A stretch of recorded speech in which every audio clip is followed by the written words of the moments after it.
Olá pessoal, tudo bem? Estamos agora iniciando o capítulo 7. O assunto é mercantilismo e a colonização da América. Matéria nova que vai estar no livro na página 132. 132. Temos uma atividade que nós vamos fazer depois na sequência. Pessoal, mercantilismo. Primeiro vamos entender o conceito. O que seria o mercantilismo? Quais são as características do mercantilismo? Uma das principais características é a balança comercial favorável. O que seria a balança comercial favorável? Ela consiste na ideia que você tem que exportar mais e importar menos. Vamos fazer uma analogia com a nossa casa. Se nós recebemos um exemplo, R$ 1.000, você tem que ganhar mais e gastar menos. Você tem que ganhar mais, R$ 1.000 é o limite. Se puder ganhar mais, é melhor. E você tem que gastar menos. Você gasta 500, gasta 300, gasta 100. Procure gastar menos. Ou seja, vender mais e comprar menos. Aí a balança fica equilibrada.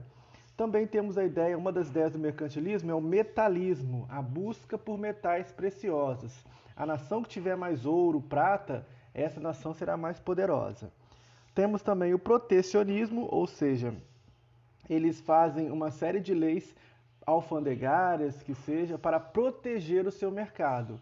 Por exemplo, uma mercadoria nacional talvez é um pouco mais cara, mas se você vai comprar um produto chinês, ele vai ser mais barato. Mas para evitar que as pessoas comprem produto chinês, é um exemplo, tá?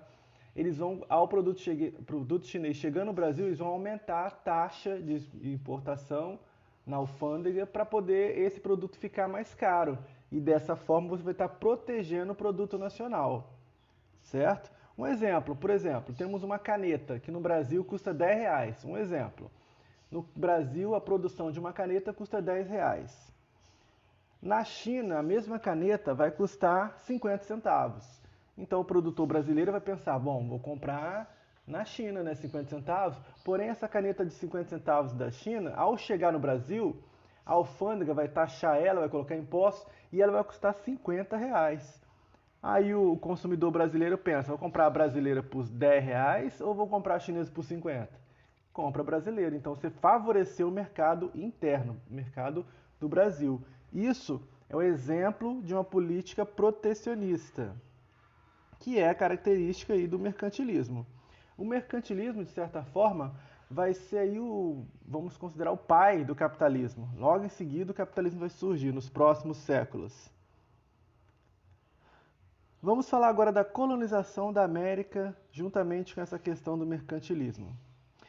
Temos que lembrar, pessoal, que é desde lá do Tratado de Tordesilhas, de 1494, onde foi combinado, né, que a América seria dividida entre portugueses e espanhóis, o Papa Alexandre VI, ele privilegiou os navegadores do século XV, certo? Porém, pessoal, os portugueses conseguem dominar seu território, bem ou mal conseguem, por ser um território menor, foi o território do Brasil. Os portugueses conseguem. Já os espanhóis, pelo território ser tão gigante, os espanhóis não conseguem controlar todo o território que ele ganhou. Então, o que ele faz? A Espanha se detém apenas onde tem riqueza. Então, onde existe riqueza, ali a Espanha vai ficar focada, certo? E isso vai favorecer a vinda de piratas, né, de outras pessoas para poder controlar esse território, como holandeses, franceses, a Rússia, ingleses. É uma colonização muito complexa essa parte da América. A do Portugal ficou só o Brasil, mas a América Espanhola houve várias e várias incursões de outros países. Vamos falar sobre essa colonização espanhola. Acompanhe na página 135. Então, pessoal, a colonização espanhola, ela ocorre também ali entre o século XV e XVI, os primeiros, né, que chegam no continente americano e acham ouro, acham prata, né? E quando acham esse ouro, essa prata, ficam tão felizes, começam a explorar essa parte da América espanhola, começam a explorar e a levar muito e muito ouro para a Espanha. E com isso, o preço do ouro vai acontecer realmente uma revolução dos preços lá na Espanha. E os preços do ouro e da prata vão ficar muito altos, certo? E para garantir que haja ouro aqui, né, que tenha ouro, alguém para procurar ouro aqui na América Espanhola, eles mandam tipo aventureiros, né, para cá, para procurar riquezas. Essas pessoas, tipo bandeirantes, mais ou menos bandeirante, os espanhóis mandam para cá as pessoas chamadas adelantados. Esses adelantados são tipo aventureiros em busca de riquezas aqui em território da América Espanhola. É, eles procuram achar ouro, também procuram achar prata e também entram em contato aí com o Império Inca e com o Império Azteca. Então eles entram em contato tanto com o Império Inca como o Império Azteca. Hernán Cortés, um adelantado espanhol, entra em contato com os astecas. E Francisco Pizarro entra em contato com o Império Inca, certo? Ambos aí eram adelantados, tanto Hernán de Cortés quanto Francisco Pizarro. Então, os espanhóis começam a organizar uma colonização efetiva, ou seja, uma divisão do território. Porque se nós repararmos, deixa eu ver se tem um mapa aqui, ó. Se nós repararmos no mapa da América Espanhola, é muito grande. Reparem na página 141. É um território gigantesco. Ó, pega daqui até aqui. Tudo isso aí é América Espanhola. Então, o que eles fazem para poder controlar melhor essa região? Eles vão dividir essa região em vários vice-reinos. Repare ali, ó. Se dá para dar um zoom. Não dá para dar um zoom. Repare nessa página, para não ter problema. O vice-reino de Nova Espanha. Deixa eu tentar dar um zoom aqui, peraí.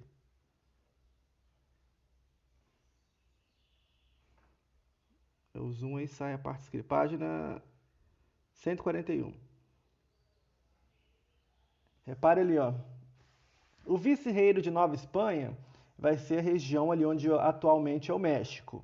O vice-reino de Nova Granada é nesse território aí da América Central. O vice-reino do Peru fica realmente ali na região do Peru e arredores, onde hoje é Peru e arredores. O vice-reino do Rio da Prata fica na localização atual aí de onde fica a Argentina, Uruguai, certo? Então, essas são as principais capitanias. Porém, ele também faz outras para poder controlar umas capitanias gerais, tipo a de Cuba, Venezuela, Guatemala, Chile. Essas capitanias gerais, elas servem mais como passagem para os vice-reinos. Os vice-reinos são os mais importantes, onde foi localizado ouro e prata. Então, as capitanias gerais de Cuba, Venezuela, Guatemala e Chile são apenas locais estratégicos para dar passagem às capitanias dos vice-reinados da Espanha, certo? Então, pessoal, tudo isso é para controlar, fazer um controle da América, um controle bem rigoroso, para evitar perderem ouro e ser saqueados, né? Então, eles fazem todo esse sistema, né? Dividem esse território nesses vice-reinos para que fique mais fácil o seu controle e evitar, né, que piratas venham e roubem o seu ouro, sua prata. Uma das formas de controle foi o Conselho das Índias. O Conselho das Índias foi criado lá na Espanha e o Conselho das Índias ele tinha o objetivo de quê? Ele tinha o objetivo que toda atividade colonial, quem viesse para cá, teria que ser escolhida diretamente pelo rei da Espanha. O vice-rei, juiz, militares, todas as pessoas que viessem para os vice-reinos aqui da América, deveriam ser escolhidos diretamente pelo rei. Isso aí era o Conselho das Índias. Temos também a Casa de Contratação, outra forma de controle que a Espanha criou. A Casa de Contratação, ela vai regular o comércio da seguinte forma: cada vice-reinado tinha que ter apenas, um vice-reinado ou capitania geral, deveria ter apenas um porto, chamado Porto Único. Na Espanha teria um só e em cada vice-reino teria um porto só. Porque esse porto era o oficial, ninguém poderia tirar nem ouro nem prata, nenhuma riqueza da América que não passasse por esse porto. Porque nesse porto haveria aquele rigor muito forte, rigor mercantilista, eles abriam o navio para ver o que tinha dentro, a alfândega tinha que olhar tudo. Então, era um dos mais importantes. Na Espanha tinha, na verdade, dois, o de Sevilla e o de Cádiz. Aqui em cada vice-reino tinha um porto só, por isso porto único. Vamos à sociedade. Colonização portuguesa, inglesa vamos falar daqui a pouquinho. Administração colonial portuguesa. Vamos falar um pouquinho sobre a sociedade. Será que aqui não vai constar? Tem que constar sim. Não tem não, mas vamos falar sobre a sociedade. Não podemos deixar essa parte em branco. Aqui é que eu estou falando, ó, a Casa de Contratação, né? Tinha também o sistema de Porto Único e Conselho Supremo das Índias, que nós falamos. Na página 140. Temos também, vamos deixar aqui então. Temos também, pessoal, a sociedade colonial. Como que funcionava a sociedade colonial? Como era a pirâmide social? Pessoal, a elite eram os chapetones e os crioulos. Chapetones e crioulos.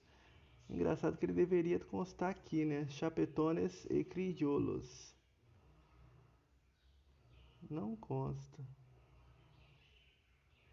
Meus exercícios. Vou fazer o seguinte, vou falar então. Vamos falar. Então, pessoal, a elite daqui na América Espanhola era dividida da seguinte forma. Tínhamos aí no topo da pirâmide os chapetones, que eram espanhóis, né? Elite espanhola que veio aqui para controlar, para dominar. Tínhamos os crioulos. Os crioulos eram filhos dos chapetones, também era elite, mas eram filhos nascidos aqui, na América. Tínhamos logo abaixo os mestiços, que eram peão, artesãos. Logo abaixo, escravos negros em pouca quantidade. E mais abaixo, os indígenas, em sua grande maioria, que faziam trabalhos compulsórios, ou seja, trabalhos obrigatórios. Como funcionava a forma, né, de trabalho compulsório desses indígenas? Antes mesmo dos espanhóis chegarem na América, tanto os incas como os astecas, eles já tinham seu modo de produção, né, sua forma de produção da sociedade. Ou seja, os incas utilizavam a mita, que era um sistema de impostos, né, que já existia no Império Inca antes dos astecas, um sistema de impostos já existente no Império Inca, que fazia com que as pessoas tinham que trabalhar determinadas quantidades dos dias de semana para o governo. Então, a mita já era um sistema de imposto que já existia e os espanhóis aproveitaram desse sistema. Já os astecas tinham um sistema de impostos chamado Quatequil, que também os espanhóis aproveitaram esse sistema de impostos para poder, de certa forma, dominar os astecas e os incas, certo?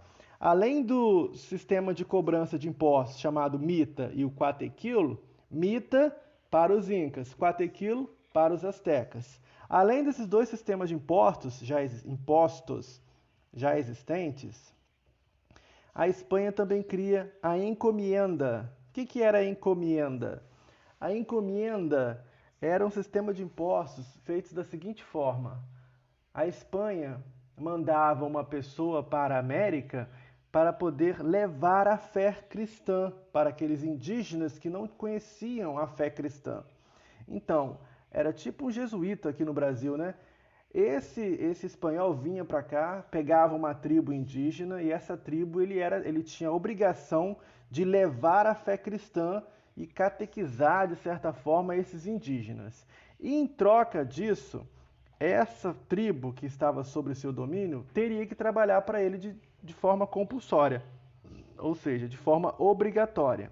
Então, para catequizar os indígenas, eles tinham que trabalhar para esse cara que fez a encomienda, certo? Então, o encomendeiro, ele era a pessoa que tinha o dever de catequizar os indígenas, em contrapartida, ele ganhava os trabalhos forçados dos indígenas. Ok? Então, este era o sistema colonial, como funcionava. No topo da sociedade, os chapetones, logo abaixo, os criollos, lembrando que os chapetones são espanhóis e os criollos são filhos de espanhóis, mas ambos são a elite desse sistema colonial existente. Vamos continuar aqui então. Vamos passar, essa parte nós vamos falar, a colonização inglesa. A colonização inglesa vai estar na página 144. Na colonização inglesa temos que lembrar o seguinte, foram as 13 colônias, vai estar ali, ó. Vamos ver se a gente consegue pegar as 13 colônias aqui. Elas aqui, ó. As 13 colônias dos Estados Unidos. A colonização inglesa, pessoal, ela foi mais tardia. Lembra que essa parte oeste da América pertencia à Espanha? A Espanha não consegue dar conta de colonizar tudo e deixa a parte de cima para os outros. Então a Inglaterra vai lá e começa a colonizar. Só que ela é uma colonização tardia, porque eles vão chegar, os ingleses vão chegar na América do Norte no final do século XVI. Logo depois de Portugal e Espanha já estarem instalados aqui na América. Então, as 13 colônias seriam pertencentes à Inglaterra. A primeira colônia foi a de Virgínia, em 1585. Essa colônia foi dada o nome de Virgínia em homenagem à Rainha Elizabeth. A Rainha Elizabeth ficou conhecida como a Rainha Virgem, porque ela não casou e nem teve filhos. Então, ao chegar aqui, Sir Walter Raleigh, um pirata, né, que chegou aqui na América, ele deu o nome dessa colônia, dessa primeira colônia, de Virgínia, em homenagem à Rainha Elizabeth, a conhecida Rainha Virgem, certo? Porém, no norte dessa colônia não tinha, né, na América do Norte, não tinha muitos metais preciosos. Então é uma colônia que não dá nenhum destaque. A Inglaterra procura ouro e prata. Lembra que nós estamos ainda naquela visão mercantilista, onde a nação que tiver mais ouro e mais prata é a nação mais poderosa. Essa colônia não tem ouro e nem prata, então a Inglaterra deixa de certa forma de lado, não se preocupa e deixa de lado. A Inglaterra só vai se preocupar mesmo em colonizar essa região, em colocar os olhos nela, né, e controlar essa região, apenas ali lá no século XVII, onde ele vai fazer de fato uma colonização efetiva, porque as brigas políticas na Inglaterra, devido à Revolução Inglesa, vai gerar aí uma série de descontentamentos e as pessoas vão querer sair da Inglaterra. E também, né, a reforma religiosa também vai perseguir as pessoas que não acreditam no catolicismo, então alguns povos protestantes também vão fugir de lá. E isso vai gerar também uma série de êxodo rural também, devido ao início ali da industrialização, devido às leis de cercamentos, que também está ocorrendo na Inglaterra. Então, uma série de fatores na Inglaterra que vai fazer com que as pessoas descontentes com a Inglaterra vão para a América, mas para morar, não para explorar, porque não tem ouro, não tem nada interessante ali no norte, certo? Vamos dar um destaque aí para a colônia de Massachusetts. Não sei nem como é que fala assim. Repare lá o nome dela, Massachusetts. Essa colônia aí, em 1620, recebe um grupo de puritanos. É um grupo religioso. E eles fazem um pacto chamado Pacto de Mayflower. Eles se reúnem, né, quando chegam lá e falam que a partir de hoje, eles falando, né, nós estamos sendo perseguidos, né? Vamos criar uma nação para nós mesmos, vamos governar para nós. E essa região vai ser controlada, vai ser criada por Deus, vai ser guiada por Deus. Então eles criaram um mundo novo para eles, para morar, não para explorar. Esse é o destaque de Massachusetts. E devido, pessoal, também à falta de metais preciosos, a Inglaterra deixa solto. A Inglaterra não se preocupa nos primeiros séculos aí com a observância dessa colônia, dessa nova colônia. A Inglaterra fica preocupada em ganhar dinheiro com o seu comércio, né? Mas não em controlar essa região onde estão instaladas 13 colônias. Ok? As 13 colônias vão ser divididas da seguinte forma, como está constando no mapa ali. Ao norte, deixa eu pegar aqui, ver se consigo. De verde, né, ao norte aqui, ó. Temos as do norte e temos as colônias do sul. As colônias do sul, o clima é um pouquinho mais ameno, o clima é um pouquinho mais favorável à agricultura. Então, nessas colônias do sul, de Carolina do Sul, Geórgia, né, vai existir uma produção de tabaco, uma produção de algodão, e ali sim consegue fazer um pouco de exploração. Então, a gente considera que as 13 colônias teve duas formas de colonização. As colônias do sul, elas foram exploradas, vou botar aqui, ó, colônias de exploração. Ixi, fechei tudo. Peraí, pessoal, peraí, o que acontece? Vamos lá, voltando. Então, as colônias aí do sul, elas vão ser conhecidas como colônias de exploração, certo? Porque tem um clima favorável, a terra é mais favorável. Já as colônias do norte e do centro, o clima é muito frio e a terra não é favorável à agricultura. Então vira mesmo colônias de povoamento. Os ingleses não se preocupam e deixam o pessoal ficar povoando lá, deixam eles tranquilamente, sem nenhum problema, nenhum tipo de problema. Temos também as. Deixa eu só fechar aqui então. A Inglaterra adota aí a política da negligência salutar. Deixa as 13 colônias tranquilas, não fica controlando elas e faz, de certa forma, um pacto colonial brando, onde elas não são tão vigiadas quanto aquelas da América Espanhola. Você viu que a América Espanhola criaram uma série de regras, uma série de leis para controlar? Aqui na América do Norte não acontece isso. E isso favorece o comércio, né? As 13 colônias vão começar a produzir e vão vender e vão fazer o famoso comércio triangular. Elas vão vender mercadorias nas Antilhas e vão revender na Europa e o lucro volta para as 13 colônias. E isso vai fazer o desenvolvimento das 13 colônias. Então elas vão começar a ganhar dinheiro e vão começar a se armar lá para frente, quando vai ocorrer a independência dos Estados Unidos, que é um outro assunto. Colonizações da França e Holanda. Também vai existir algumas incursões, inclusive na América do Sul, né, das potências europeias como a França e a Holanda. A Holanda vai tentar pegar mais ao norte e a França pega algumas colônias do sul. Temos aí umas atividades que depois nós vamos fazer, então a gente vai fechar por aqui. Já demos uma breve introdução e vamos continuar estudando, que vai ter umas atividades mais para frente. Forte abraço, pessoal!